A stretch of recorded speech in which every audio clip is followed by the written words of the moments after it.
People usually think losing weight is about half diet and half exercise, but both of these combined are only about 25% of it. Another 25% is good quality sleep, and the other 500% is actually doing what you said you would.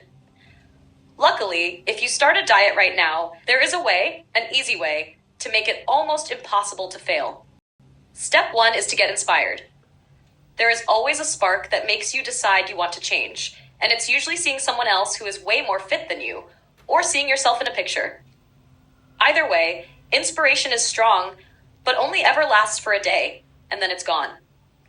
So what you need next is a realistic goal that you can measure, as well as a time you need to achieve it by.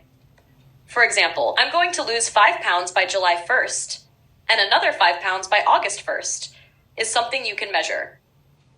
And it even has a checkpoint to keep you motivated. Then, the next thing you need is a detailed and realistic plan that will get you to your goal. The plan might just be to replace your daily breakfast of milk, sugary granola, and a peanut butter jelly sandwich with instead a 1-mile jog, followed by a bowl of 15 baked strawberries and 3 boiled eggs. Believe it or not, this one change is more than enough for you to lose multiple pounds of fat in just a few weeks. But having a plan is not enough. You need to set everything up so that you can easily follow the plan. You have to buy all the groceries you need for the week, and have to meal preps for whole week before, and get your running clothes ready so that when you wake up, don't you be trapped in your own mind, is to just stick to the plan. If you don't boil the pulses, you keep buying peanut butter and bread jams, and you keep putting them at the front of the fridge where it's the first thing you see, then that means you don't actually intend to stick to your diet. You're just looking forward to that one day when you give in and make your high-calorie breakfast again.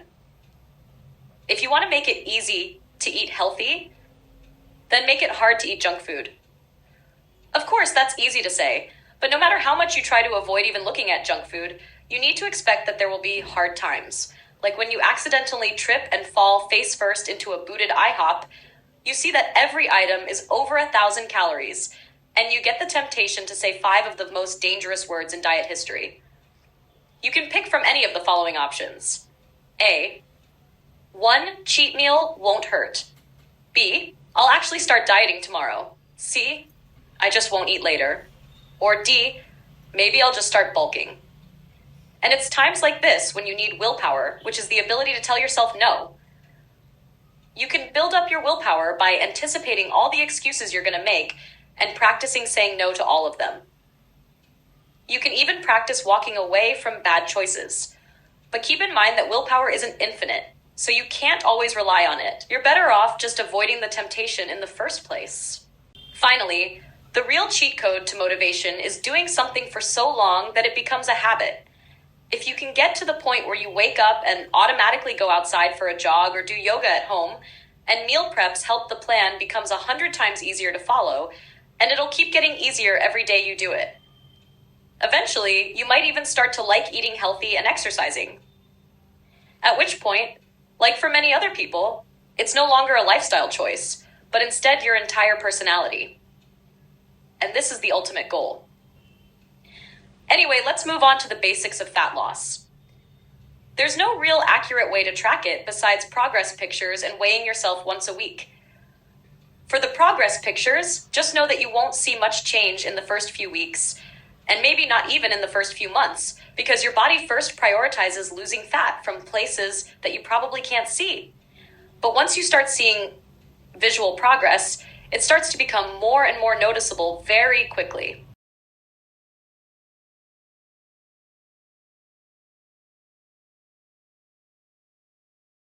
Just know that it can fluctuate a lot based on water weight or the types of foods you eat, which means you might lose a pound of fat, but your weight might not change right away.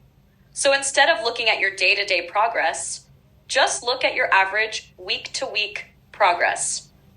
Well, you've probably heard that to lose fat over time, you have to eat less calories than you burn. That means if your body burns 2,000 calories a day, then eating 1,700 calories a day will make you lose fat.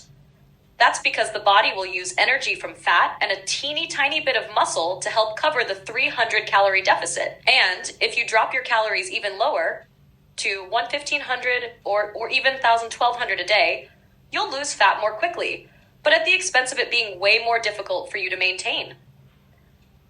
The traditional, optimal way to figure out how many calories you should be eating is to use an online calorie calculator, activity level set interior, UILE, and then eat around this number every day as a starting point to lose weight. But it's worth noting that this number can be way off, since everyone has a different metabolism, and it can especially be off for people with hormonal problems. So the best way to know for sure is to start with this number and then see how your weight changes over the next few weeks. If you find that each week your weight is not changing, then you need to lower your daily calories by another 200 to 300. And if you ever reach a point where you haven't lost any weight for at least a week, you'll either need to reduce your calories again, or you could also just add in some more exercise or a walk, yoga. Now, for some people, this method works perfectly because in theory, you can't go wrong with it. The only problem is you have to count exactly how many calories you eat per day using nutrition labels, calorie counting apps, mental math, and also food scales, which measure exactly how much of each food you're eating in grams. If you're Indian, you might be familiar with the metric system. A lot of people want to know how much protein, carbs, and fat they should eat per day. And to be honest, for most weight loss purposes, all you need to look at is calories and protein. You need a certain amount of protein, a certain amount of fats, and then you can fill in the rest of your calories with anything. Just make sure for fats not to overeat stuff like oil, sauces, salad dressings, butter, nuts, and cheese. Because even though these are healthy and moderate amounts, fats have 9 calories per gram, which means 1 pack of trail mix has about 3 times the calories of a dieting. Also, if you've ever heard weight loss experts say that carbs cause weight gain, they're not talking about fruits and vegetables and fiber and whole grains. They're talking about refined, highly processed carbs that are usually very delicious and are stripped of most, if not all, of their nutrients when they're being processed, especially kept up most, if not all, of their nutrients when they're being processed, especially foods with lots of added sugars. Here are some examples. You'll notice that this is basically the entire grocery store. The problem with these is that they're unnaturally delicious, easy to overeat, they have lots of calories, and they just end up making you hungrier. Of course, you can still have them every day, and you'll still lose weight if you're in a calorie deficit, which is why some people like to brag about how they can eat a family-sized box of Reese's Puffs every day and still lose weight. What they don't tell you is that they have an empty void in their stomach for 23 hours a day. Their blood work comes back with just a giant crying emoji, and simply adding milk to their cereal takes them out of a calorie deficit, so they have to use water. And that brings us to the method of how to lose fat without counting calories. The number one trick is to just start slowly eating more minimally processed foods, avoiding junk, chips, sugary desserts, stuff with lots of refined carbs, instead swapping that out for fruits, vegetables, lean dairy, lean protein, healthy fats, and whole grains. You'll find that these foods are so filling and nutritious that you can eat in a calorie deficit every single day without having to feel that hungry. If you don't believe me, this is 200 calories of Oreos, and this is 200 calories of strawberries. Another tip is to just stop snacking and only eat during meals. Most people snack on high-calorie, tasty junk food because they're bored, stressed, or thirsty, not because they're hungry. So cutting down snacks is actually one of the easiest things you can do, since the body doesn't really need them anyway, and over time, you'll just stop getting the urge to snack. Ideally, once this happens, you'll start to slowly develop a feeling of I'm better than everyone else, which should be enough to keep you going till the end of your diet. But in case times get hard, here are some more tips. Number 1, start drinking lots of water. Water is very filling, and half of the time when you're hungry, a quick drink of water will get rid of the feeling. Just keep a big water bottle next to you, and you'll never forget. This will also prevent you from craving high-calorie drinks like soda, juice, bubble tea, and milkshakes. Number 2, if you keep saying, today doesn't count, the real diet starts tomorrow, then it'll never start. Number 3, avoid liquid calories. It's way easier to drink lots of calories in the form of sugary drinks than it is to eat them.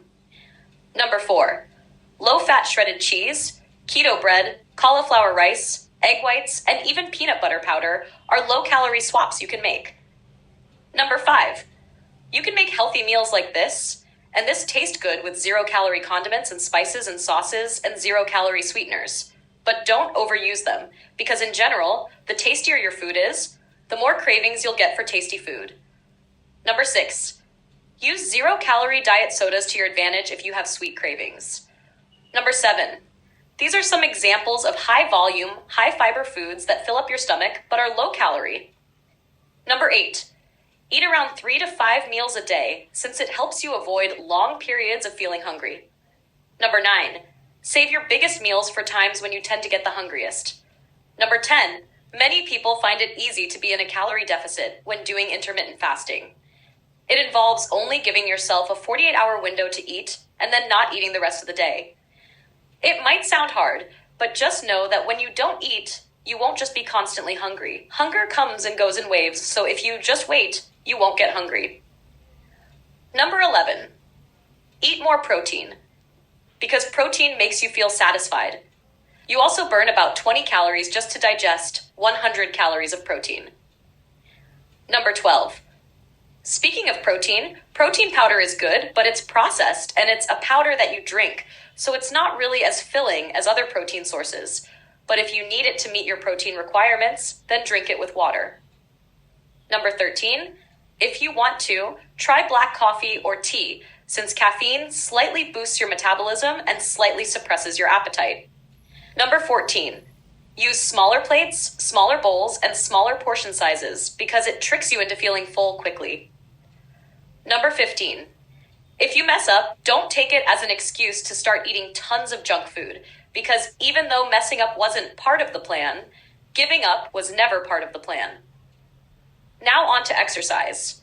If you burn some calories, it improves your health, and once you experience what it really takes to burn 200 calories, you're probably less likely to pop open a 200-calorie bag of chips. So here are some tips. Number 1, lift weights. This will not only increase your metabolism, but it will burn calories and it helps you build muscle. Getting at least 10,000 steps a day is basically a cheat code for losing fat. Number 3, do more cardio. While diet is more important than exercise for losing fat, cardio will make it easier. If you find it boring, you can try high-intensity interval training, or if you like, you can do circuit-style workouts, which you can find lots of on YouTube. Some gym bros like to claim that 15-minute YouTube workouts don't work, but remember that they watch hour-long videos of other people working out. Number 4, be less sedentary. Not many people talk about this because it's hard to explain, but getting up and moving around and just doing stuff throughout the day burns way more calories than you would think. This includes activities that you don't normally think of as exercise, like taking the stairs, cleaning your house, pressure washing your driveway, cooking, fidgeting, standing, walking around, carrying groceries, and touching grass. Basically, anything except sitting or rotting in bed. Another tip that everyone thinks doesn't apply to them is to get good quality sleep. Sleep regulates your hormones. And when it comes to fat loss, these hormones pretty much determine everything. Now you might be thinking, well, I don't have to worry about that. I already get good sleep. Anyway, please subscribe the video if you like it.